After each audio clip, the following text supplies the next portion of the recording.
Do you ever get that sudden wave of anxiety, or just a feeling of being empty, even when everything in your life is supposedly going well? You probably just brush it off as stress. But what if it's something deeper? What if it's a message from a part of you that you've been ignoring for years without even realizing it?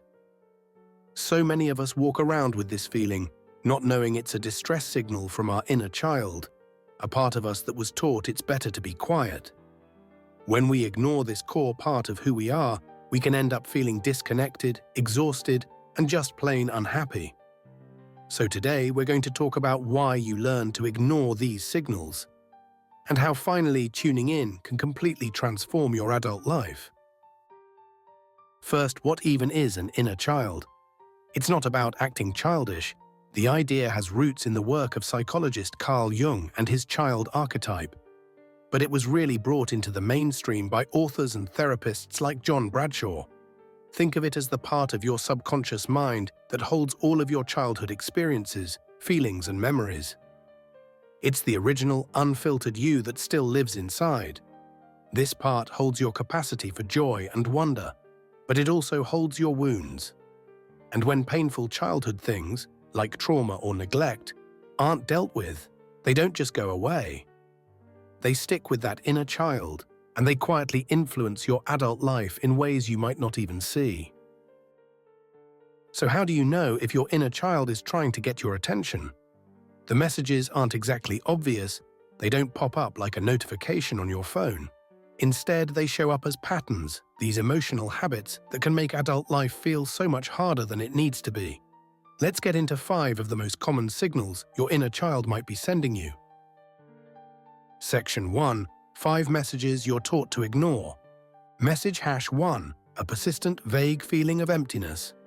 The first big one is a constant, low-grade feeling of emptiness or anxiety. It's that sense that something's missing, even when your life looks perfect on the outside. You have the job, the relationships, the apartment, but there's still this quiet hum of dissatisfaction, a hollow feeling you can't quite shake. This isn't just adulting stress. This feeling often points back to emotional neglect in childhood. This is when a child's needs for comfort, support, and just being seen were consistently ignored. Maybe your parents gave you food and a roof over your head, but they got uncomfortable whenever you showed emotion. Were you ever told to stop crying, or that you were being too dramatic? When a child learns their feelings are a problem, they learn to shut them down. And as an adult, that turns into a disconnection from yourself. You struggle to know what you even want, because you were taught from day one that your needs just don't matter. That emptiness is your inner child whispering, "Hey, I'm still in here, and my feelings were never heard." Message #2. Overreacting to seemingly minor situations. Do you ever have an emotional reaction that feels way too big for the situation? Maybe your partner makes a gentle suggestion about how you loaded the dishwasher, and you feel this huge wave of shame and anger, as if you've been personally attacked. Or a friend cancels plans last minute, and you feel a deep sting of abandonment that tanks your whole day. When we have these big, sudden, out-of-nowhere reactions, it's often the wounded inner child stepping into the driver's seat. What's happening is that a small present-day event is triggering a huge, unprocessed wound from the past. Your adult brain knows it's not a big deal, but your inner child is reliving an old, much bigger pain. That criticism from your partner might feel exactly like a parent who was always critical, making you feel like you could never do anything right. The cancelled plans might bring back the pain of being left alone or forgotten as a kid. Your nervous system can't always tell the difference between then and now. So when you feel that intense emotion, it's often your inner child screaming, "This feels familiar, and I am not safe." Message #3. A deep-rooted need to please everyone. The third signal often shows up as chronic people-pleasing. Are you the one who always says yes to everything, even when you're completely burnt out? Do you find it almost painful to set a boundary because you're terrified of disappointing someone? Do you feel a wash of guilt whenever you actually stand up for yourself? This isn't just you being nice. It's a survival skill you learned as a kid. If you grew up in a home where love and approval felt conditional, where you only got affection for being good or quiet or helpful, you learned that your value comes from what you do for others. Your inner child decided, to be safe and loved, I have to make everyone happy and never be a burden. As an adult, that pattern just keeps running. You might end up in relationships where you feel used, or in jobs where you're constantly overloaded, all because that child inside is still desperately trying to earn its worth. That gnawing need to please is a message that your inner child still thinks it has to perform to deserve love. Message #4. A fear of abandonment or intense neediness in relationships. A fourth, really powerful signal is a crushing fear of rejection or abandonment. In relationships, this can look like one of two things. Either you become intensely clingy and needy, or you push people away before they have a chance to leave you. You might need constant reassurance from your partner that they're not going to leave, or you might find it impossible to truly trust anyone, which makes it hard to get close in the first place. This fear is one of the most direct wounds from childhood. If a child went through actual abandonment, or even just the threat of it, like through a divorce or having parents who were just emotionally checked out, their entire sense of safety gets shattered. That inner child learns that love is temporary and people always leave. As an adult, your inner child is on a high alert, constantly scanning for signs of abandonment.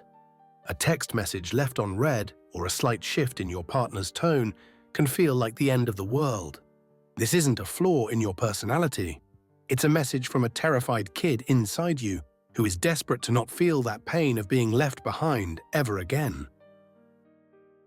Message #5. A pattern of self-sabotage. And the fifth message is self-sabotage. Do you ever get right to the edge of something great?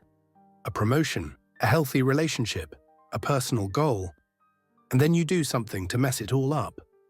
You procrastinate on the final project, you pick a fight with your loving partner, you slide back into old, unhealthy habits. Self-sabotage is often a strange, twisted way to protect yourself. This pattern usually comes from a core belief that you aren't worthy of good things.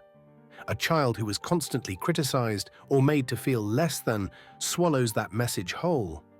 So as an adult, when things start going well, it feels wrong. It creates this internal conflict because your inner child is thinking, I don't deserve this. And that feeling is so uncomfortable that it engineers a failure, just to get back to what feels familiar. It's a misguided attempt at protection. Your inner child is basically saying, I'm going to end this on my own terms, so I don't have to get my hopes up and be disappointed later. It's a tragic signal that reveals a deep wound around your own self-worth. Section 2. Why we are trained to ignore these messages. If these signals are so important, why are most of us so good at ignoring them? Well, it's not a personal failure. It's a mix of how we're raised and simply not knowing any better. First off, a lot of us just don't know the inner child is even a thing, let alone how much it's running the show. We're taught to look at our adult problems with an adult brain, without ever thinking that the real reason is buried in our earliest memories. Second, we are terrified of being vulnerable. To really connect with your inner child, you have to be willing to face painful memories and feelings you've spent your entire life trying to avoid. It's a natural human instinct to run from pain, so we unconsciously push these messages down to protect ourselves. Third, our culture plays a huge part. We live in a society that celebrates being tough, stoic, and fiercely independent. We're told to be strong, get over it, and leave the past in the past. That whole narrative makes us feel like there's something wrong with exploring the soft, emotional, vulnerable parts of ourselves that the inner child represents. And finally, if you grew up with any kind of emotional neglect, you were literally trained to ignore your own feelings. You learned your inner world didn't matter, so you became a pro at suppressing it. As an adult, that pattern is so automatic, you might not even hear your inner child's calls for help anymore. This stuff can get deep, and starting to unpack it often requires some new tools.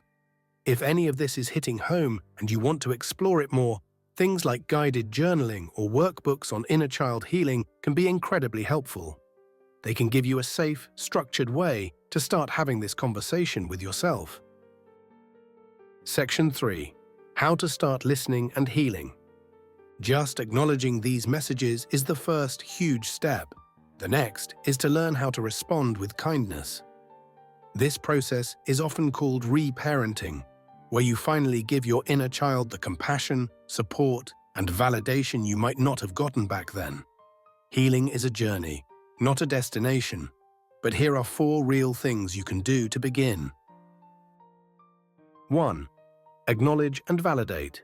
The simplest, but maybe the most powerful step, is to just acknowledge the feeling without judgment. The next time you feel that spike of anxiety or anger, just pause. Instead of fighting it, say to yourself, "A part of me is feeling really scared right now, and that's okay." That simple act of validation is life-changing because it's often the one thing your younger self never received. 2. Use visualization and letter writing. A really powerful exercise is to visualize yourself as a kid. Find a quiet spot, close your eyes, and just picture that younger version of you. What do you see? How are they feeling? Then, as the adult you are now, offer them whatever comfort they need. Another great tool is to write a letter to your inner child, giving them the words of love and support you always needed to hear. You can even try writing a letter from your inner child, letting them finally say everything they need to say, without any filter. 3. Make time for play.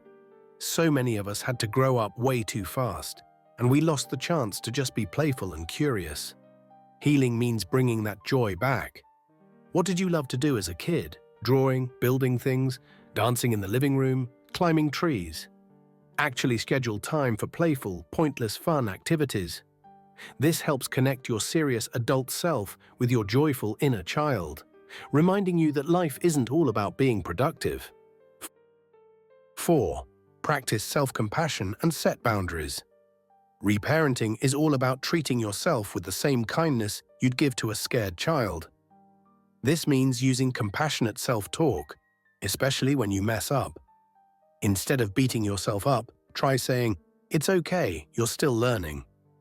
It also means setting real, firm boundaries in your life. Saying no to things that drain you isn't selfish. It's an act of protecting your inner child, showing them that their energy and their needs are valuable and worth fighting for. Conclusion. That nagging emptiness, those huge reactions that need to please everyone, these are not flaws in your character. They are messages. They're the language of your inner child, pointing to old wounds that are ready for your compassion and attention. You were taught by your family, your culture, and your own survival instincts to tune these signals out, but you don't have to anymore. By learning to see these patterns, understand where they came from, and begin the gentle work of reparenting, you can start to truly heal. This journey isn't about blaming anyone or erasing the past. It's about integrating it. It's about you becoming the wise, compassionate adult that your inner child has been waiting for. Healing is more than possible, and it starts with the simple, revolutionary act of listening to yourself. Thank you for going on this journey with me today. This is personal work, and it can bring up a lot. I'd love for us to create a supportive space in the comments. If you're comfortable sharing, tell us one small thing you absolutely loved to do as a kid. Let's remind each other what joy felt like. And if this video helped you, please like, subscribe, and hit the notification bell so you don't miss our future conversations about healing and self-discovery. Take good care of yourselves.